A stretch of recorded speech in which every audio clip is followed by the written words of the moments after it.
Morning বন্ধুরা, কেমন আছো তোমরা সবাই? আশা করবো সবাই খুব ভালো আছো, সুস্থ আছো, সাবধানে আছো।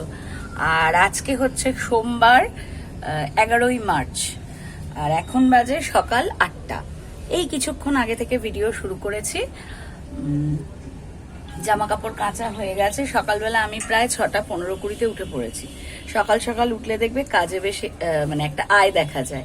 যদিও এখন মেয়ে বাড়িতে অত কোনো প্রেশার নেই, চাপ নেই, কিন্তু তারপরেও একটু তাড়াতাড়ি কাজ হলে কি নিজের জন্য একটু সময় বার করা যায়। তো কাঁচা হয়ে গেছে যখন, আমি ভাবছি যে তাহলে জামা কাপড়গুলো একবারে মেলে দেব। তো ওই জন্য এই যে জামা কাপড় এক ডালা নিয়ে নিয়েছি। এবার এগুলো বাইরে মেলে দেব। মেলে দিলে কি হবে, একটা দিকের কাজ হয়ে যাবে। আর ওয়েদারটা কদিন ধরেই তো একটু কিরকম না, ঠান্ডা ঠান্ডা ভাব, পাখা জোরে করা যাচ্ছে না, আবার না চালালে গরম লাগছে। যদিও একে দুয়েই পাখা চালাচ্ছে, কিন্তু আমার গতকাল সকালে ঘুম ভেঙে দেখছি না ভীষণ ঢোক গিলতে লাগছে। উঠে উষ্ণ জল খেলাম, একটু আদা দিয়ে চা খেলাম, তারপরে একটু কমেছিল। তারপরে আজকে সকালে উঠে দেখলাম বাড়াবাড়িটা হয়নি, যেরকম ছিল হালকার ওপর সেরকমই আছে। কি সুন্দর কোকিল ডাকছে, এই সময়টা ভালো লাগে, কোকিল ডাকছে। তো সকালবেলা আবার একটুখানি, আমি যেহেতু তাড়াতাড়ি উঠে পড়েছি, বাসি জামা কাপড় ছেড়ে ঘর দোজায় জল ছিটে দিয়ে যা যা টুকিটাকি কাজ আমার সব করে নিজের জন্য আদা দিয়ে 1 কাপ চা করলাম। ভালো করে বসে বসে খেলাম, অল্প একটু ফোনে ভিডিও টুকটাক দেখলাম, কারণ ওইটা আমার নিজস্ব সময়, ভালো লাগে আরাম করে খেতে। আগে তো ওই রান্নার দিদি ছিল, মানে 1 কাপ চাও শান্তিতে খেতে পেতাম না। তারপরে ওদের দুজনের জন্য চা করলাম, দেখতেই পেলে। আর সকাল সকাল উঠেই জামা কাপড়টা কাচতে দিয়ে দিই, কারণ আমাদের এখানে না খুব কারেন্ট যায়, এবার কখন কারেন্ট চলে যাবে। কাঁচা হয়ে গেছে, মেলে দিই, তাহলে শুকিয়ে যাবে। তাহলে 12টা 12:30 পরে আবার কিছু সোয়েটার কেচে দিতে পারবো। গতকালও কিছু সোয়েটার কেচে তুলে নিয়েছি, আলমারিতে ভরে দিয়েছি। তাহলে আজকে আবার কিছু সোয়েটার কাচতে পারবো, কারণ এদিকের দড়িটা শুকিয়ে যাবে আর ওদিকের দড়িটাও আছে, মিলিয়ে মিশিয়ে বেশ অনেকগুলো সোয়েটার দেওয়া যাবে, ওই আর কি। আর ভাতের চালও ভিজিয়ে জল দিয়ে এসেছি। ডালও কালকে অনেকটা করা আছে, মুসুর ডাল করব না, আজকে করব কুমড়ো ফুলের বড়া। হাজবেন্ড 2 দিন আগে এনে রেখেছে, বলছে এবার তো বড়া বুঝি ফুলটা পচে যাবে। 2 দিন ধরে না খুব পায়ের যন্ত্রণায় কষ্ট পাচ্ছিলাম শনিবার থেকে। আসলে আমার যে মেয়েটা কাজ করে লতা, ও শনিবার থেকে আসছে না। আচমকা ওর খুব বুকে ব্যথা, শরীরটা খারাপ, হসপিটালে দেখাতে হয়েছে।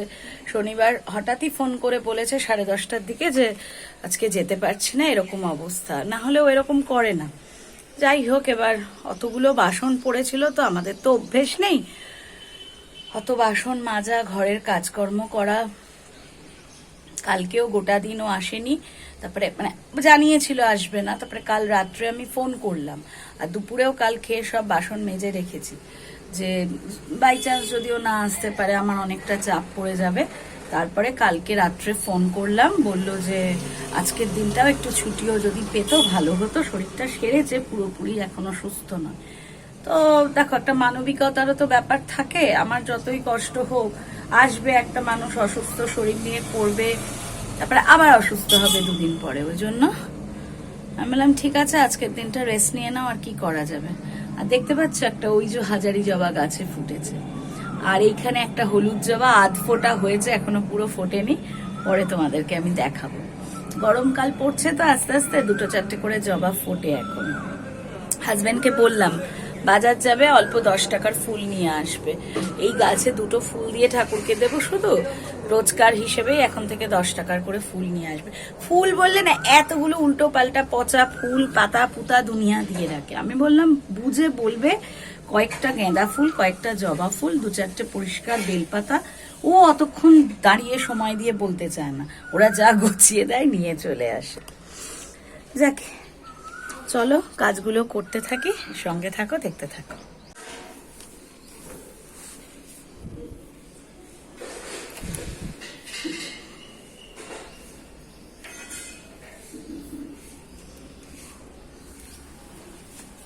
দাঁড়াও, ক্লিপ নি, এক হাতে তো ফোন ধরে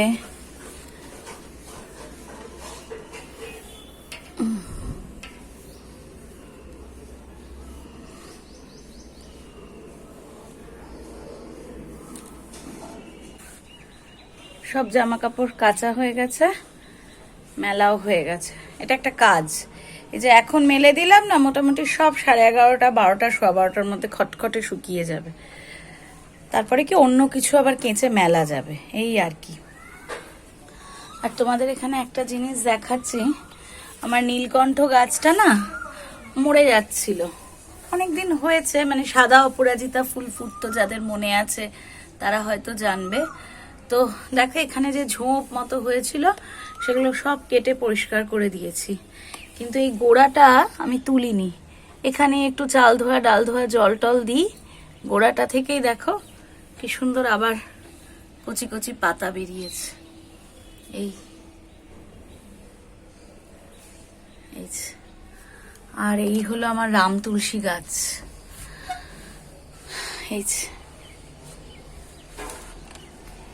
যাই এবার রান্না বান্নার দিকে যাই। এই শনিবার দিনকে না দক্ষিণেশ্বরে গেছিলাম, অনেক বছর পর, 10 বছর পর দক্ষিণেশ্বরে গেছিলাম। ঠাকুরের জায়গায় না দেখবে একটা কথা আছে যে ঠাকুর না টানলে হয় না যাওয়া।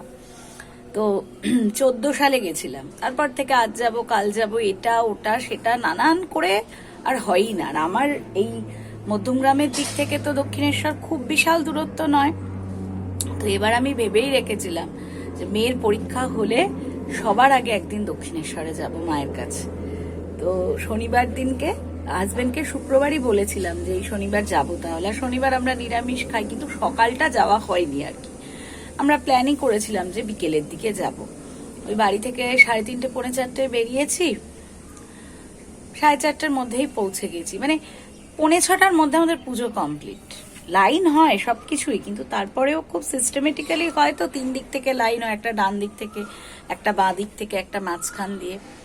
খুব সুন্দর করে পুজো দিয়েছি, মাকেও খুব সুন্দর করে দেখেছি, যদিও খুব অল্প সময় দেখতে দেয়, মন ভরে না, কিন্তু তারপরেও আমি যেদিন গেছিলাম মাকে রানী রানী কালারের একটা বেনারসি পরিয়েছিল, মেয়েও ভালোভাবে দেখেছে। পুজো দিয়েছি, ওখান থেকে দুটো একটা জিনিস কিনেছি, তোমাদেরকে আমি আজকের ভিডিওতে পরে আস্তে আস্তে দেখাবো, সঙ্গে থেকেও দেখতে থাকবে। আর কিছু কিছু ছবি ওখানে আমরা তুলেছি। আমার মেয়ে তো ভিডিওতে খুব একটা আসতে চায় না, তো আমি পারলে সেই ছবিগুলোর ক্লিপ তোমাদেরকে এই ভিডিওতে দিয়ে দেবো। দক্ষিণেশ্বরে গিয়ে পুজো দিলাম, অনেকটা সময় সেখানে সেদিন কাটিয়েছিলাম। আর খুব মানে হঠাৎ করেই শিবরাত্রির দিনই যাওয়া হয়ে গেছিল, আমরা কিন্তু ঠিক প্ল্যান করে যাইনি। এবং যখন পুজো দিয়েছিলাম তখনও অবধি শিবরাত্রি ছিল, শনিবার সন্ধ্যে 6:10 অবধি সম্ভবত শিবরাত্রি ছিল। তো আমাদের 6:45, 5:40, 45-এ পুজো হয়ে গেছে। তাই আমি আমার হাজবেন্ডকে বলছি, দেখো মানে ঠাকুর যখন টানে ঠিক শিবরাত্রির দিনই গেছি, কত মানুষ ওখানে যে শিবের মন্দির আছে, বাবার মাথায় জল ঢালছে। সেদিন আবার 8টা অবধি মন্দির খোলা ছিল রাত্রে, অন্যদিন তো 7:30টায় বন্ধ হয়ে যায়। তো ওই আর কি, বেশ ভালো লেগেছিল, অনেকদিন বাদে গেছি তো, আর খুব অর্গানাইজড হয়ে গেছে এখন। তো চলো সঙ্গে থাকো, দেখতে থাকো, কি কি কিনেছি সব দেখাবো, সঙ্গে থাকো কেমন। টিফিনে একটু আমার আর আমার হাজব্যান্ডের জন্য একটু ম্যাগি বানাচ্ছি, ওই একটুখানি চাউমিনের মতন করে বানাই। মাসকাবাড়ি বাজারটা কালই এসেছে, কাল না পরশু এসেছে, তুলেছি কালকে। তো সেখানে একটা বড় ম্যাগির প্যাকেট অর্ডার দিয়েছিলাম। আমি ম্যাগি বড়ই নিই, আর রাতে কিছু কড়াইশুঁটিও ছাড়িয়ে রেখেছিলাম, তাহলে চলো ম্যাগিটাই করি। একটু ডিম আর আজকে দেব না, কালকে না চিকেন বানিয়েছিলাম দুপুর রাতে দুবেলার হিসেবে। তো এরকম সলিড দুটো চিকেনের পিস না রয়ে গেছিল, ভালোই মানে সলিড পিস হলেও, যেহেতু মানে কালকে আমি চিকেনটা সিটিটা বেশি দিয়েছিলাম, মানে আমি প্রেসারেই করেছি, কিন্তু 4টে সিটি দিয়েছি, সুতরাং আলু থেকে শুরু করে সলিড মাংসের পিসগুলো খুব সুন্দর সেদ্ধটা হয়েছিল। কিন্তু তারপরেও এই দুটো পিস আর কি বেশি হয়ে গেছে, আমি বললাম থাক, কালকে আর ডিম দেব না। এই কড়াইশুঁটি দিয়ে একটু কাঁচা লঙ্কা অল্প পেঁয়াজ দিয়ে ওই চিকেনটা পিস পিস করে দিয়ে ম্যাগিটা করে নেব।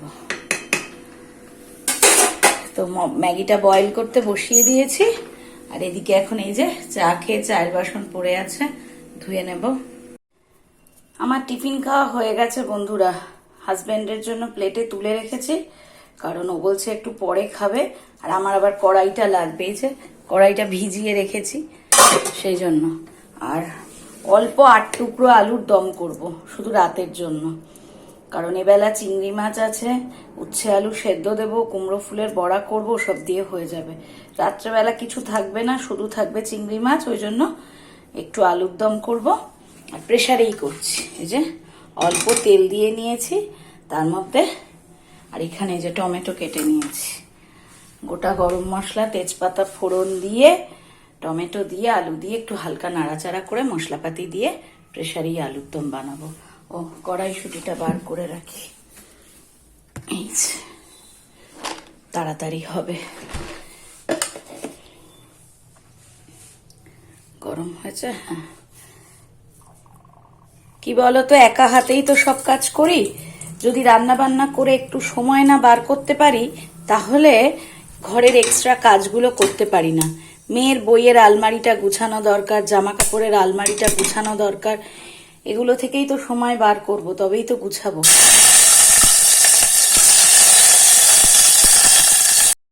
দু একদিন ধরেই ঘরের বিছানার চাদরটা চেঞ্জ করব ভাবছিলাম, কিন্তু ওই লতা কাজে আসছে না, কাজের প্রেশার একটু বেশি পড়ে যাচ্ছে, আজ করব কাল করব করে হয়ে উঠছিল না।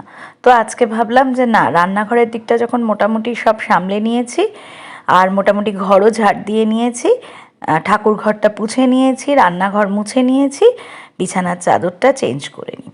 তো এই যে বিছানার চাদরটা পেতে নিলাম, আর বালিশের ওয়ারগুলো চেঞ্জ করে নিচ্ছি। এটা আমার শ্বশুরমশাইয়ের ঘরে বসে বসে বালিশের ওয়ারগুলো চেঞ্জ করছি, কারণ দেখবে একটা ঘরের বিছানার চাদর পুরো চেঞ্জ করে 5-6টা বালিশের ওয়ার চেঞ্জ করতে বেশ খানিকটা সময় লাগে। কার কীরকম লাগে জানি না, আমার তো প্রায় 15-20 মিনিট লেগেই যায়। কাজটা বিরক্তিকর, কিন্তু তা সত্ত্বেও করতে তো হবেই। এই যে দেখো, বিছানার চাদর চেঞ্জ করে সব বালিশের ওয়ার টোয়ার পাল্টে দিলাম, আর কম্বলগুলো এবার কাচতে পাঠাতে হবে। এখন আর কোথায় রাখবো, ওই জন্য ভাঁজ করে বিছানার উপরেই রাখতে হচ্ছে। গরমকালে দেখবে একটু হালকা পাতলা প্রিন্টই ভালো লাগে, তাই না? আর যেদিন বিছানার চাদরটা ফ্রেশ করে পাল্টানো হয় বালিশের ওয়ারগুলো, সেদিন খুব ভালো লাগে, তাই না? বিছানাটা শীতকালে একটু ডার্ক কালার, ডার্ক রং ভালো লাগে, কিন্তু গরমে মনে হয় একটু হালকাই ভালো লাগছে। বাইরে কি রোদ উঠেছে বাবা। সোয়েটার অবশেষে কাঁচা হয়ে গেছে। আমার যে ওদিকের উত্তরের বারান্দাটা, সেখানে সব মেলাও হয়ে গেছে, অনেকক্ষণ মেলা হয়ে গেছে, বোধহয় 1.5-2 ঘন্টা হয়ে গেছে, প্রায় অর্ধেক শুকনো। আর যে বারান্দায় আমার গাছপালা আছে সেখানে জামা কাপড়গুলো সব শুকিয়ে গেছে, এবার ওগুলো তুলে নেব। আর ঘড়িতে বাজে, এই যে 1টা বাজে 5 মিনিট বাকি, না ভুল বললাম, 1টা প্রায় 5 হতে চলেছে। এবার আমি স্নানে যাব, তার আগে তোমাদের দেখিয়ে নিই আমি দক্ষিণেশ্বর থেকে কি কিনেছি, ঠিক আছে? এই যে দেখো, এখানে এই যে মা সরস্বতীর মূর্তি দেখছো, এই মূর্তি কিনেছি আমি দক্ষিণেশ্বর থেকে। আসলে আমার ঘরে না কোনো সরস্বতী ঠাকুরের ছবি মূর্তি কিছুই নেই, একটা বিশেষ কারণে নেই, কারণটা এখন আর বলছি না, সে যাই হোক। তো সেই জন্য একটা সরস্বতী ঠাকুরের এরকম মূর্তি কিনেছি, ছোট্ট।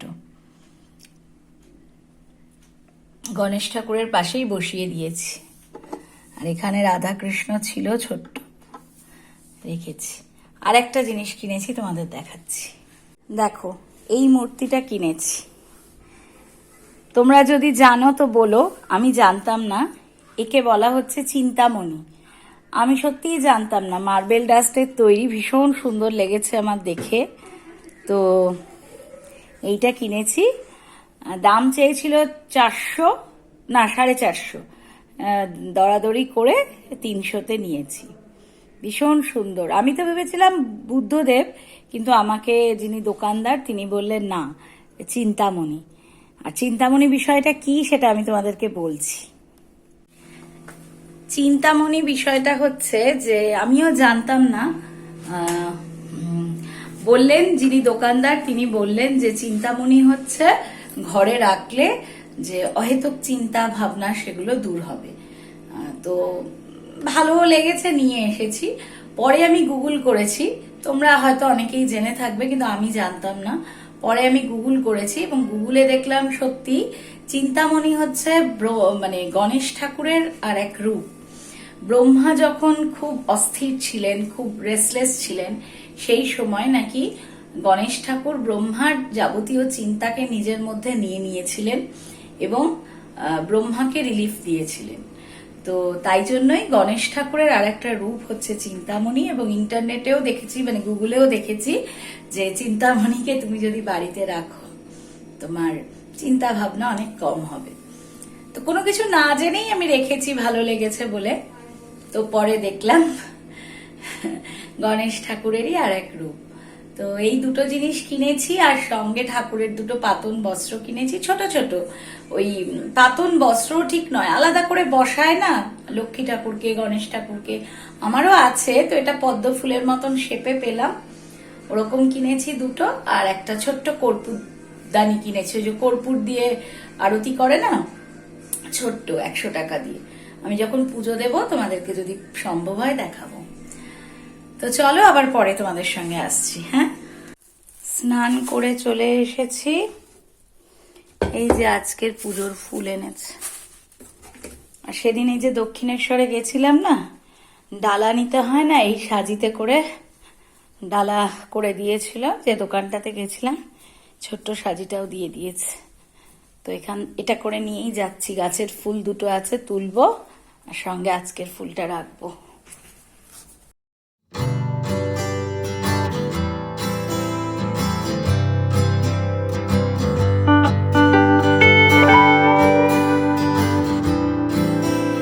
দেখো বন্ধুরা, এই যে এই জবাটা আর এইটা আজকে ফুটেছে, দুটোরই রংটা কি সুন্দর না? এই দুটো গাছে ফুটেছে। চলো পুজোটা দিয়ে নি। যে সময় আমি কুমড়ো ফুলের বড়া ভাজতে রান্নাঘরে এসেছি, এই সময়টা হবে 2:15-20। মেয়েকে অলরেডি খেতে দিয়ে দিয়েছি, কারণ আমার মেয়ে অত কুমড়ো ফুলের বড়া ভালোবাসে না। তো শ্বশুরমশাই আমার আর আমার হাজব্যান্ডের জন্যই বানাবো। আসলে কি বলো তো, এগুলো ভাজতে তো সময় লাগে, 2-3টে করে করে কড়াইতে দিতে হয়, এক পিঠ হবে, তারপর আবার আরেকটা পিঠ উল্টোবো, সময় সাপেক্ষ। তো আমার হাজব্যান্ড মাঝে মাঝে বলে তুমি দিনের বেলা অন্যান্য রান্নার সময় বানিয়ে রেখে দেবে, কিন্তু দেখবে বড়া কখনোই সেই স্বাদ পাওয়া যায় না যদি আগে ভাগে করে রাখতে হয়। তো ও বলে আমার কষ্টের কথা ভেবে, কিন্তু আমি ভাবি যে কি আর হবে, একটু না হয় সময় লাগবে, কিন্তু খেতে তো স্বাদ লাগবে। এই পিসের বড়াগুলো আমার। তো ভাতের থালাটা দেখিয়ে নিলাম, উচ্ছে আলু সেদ্ধ মেখেছি, একটু স্যালাড, চিংড়ি মাছের আলু দিয়ে তরকারি, আর বড়া ভাজা। আমার থালা এটা। ডাল আমি নিইনি, কিন্তু ওদেরকে ডাল আমি দিয়েছি। আর বন্ধুরা, আজকের ভিডিও আমি তাহলে এখানেই শেষ করছি। যদি ভিডিও ভালো লেগে থাকে প্লিজ একটা লাইক দিও, কমেন্ট করো। যদি কেউ চ্যানেলে নতুন থাকো সাবস্ক্রাইব করো, আর যারা অলরেডি সাবস্ক্রাইব করেছো তাদেরকে অসংখ্য ধন্যবাদ। খুব তাড়াতাড়ি নতুন ভিডিওতে দেখা হচ্ছে। টাটা।